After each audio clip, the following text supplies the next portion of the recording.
बिस्मिल्लाहिर्रहमानिर्रहीम। अस्सलाम वालेकुम बहनों, भाइयों, दोस्तों और बुजुर्गों।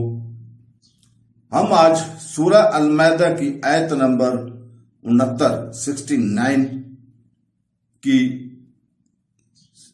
तफसीर पेश कर रहे हैं सीरतुल जन्नान की तफसीर से।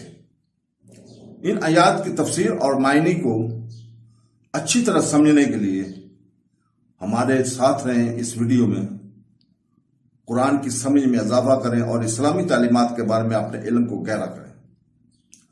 वीडियो को मुकम्मल देखा करें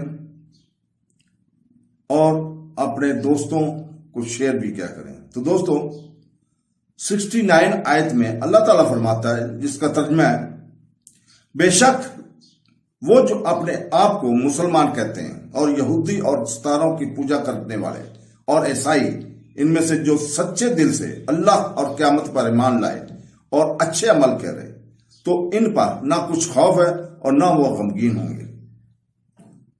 इससे पहली आयत में अल्लाह ताला ने बयान फरमाया कि अहले किताब इस वक्त तक किसी दीन और मिल्लत पर नहीं जब तक वो ईमान नहीं लाते।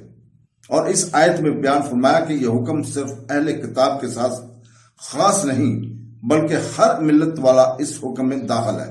और किसी को भी तब तक कोई वसीलत और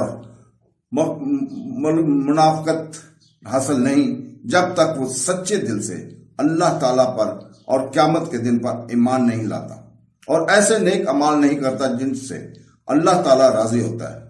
और नेक अमल में से हजूर पर नूर सल्लल्लाहु अलैहि वसल्लम पर ईमान लाना भी, क्योंकि जब तक कोई ताजदार रिसालत सल्लल्लाहु अलैहि वसल्लम पर ईमान नहीं लाता तो इसका ईमान मुकम्मल नहीं होगा। तो दोस्तों, अल्लाह ताला से दुआ है कि वो हमें कुरान पाक तर्जुमे के साथ पढ़ने और उसकी तफसीर पढ़ने और खासकर इसको समझने के अमल को यकीनी बनाने के लिए हमें तौफीक अता फरमाए। आमीन सुम आमीन। अल्लाह हाफ़िज़।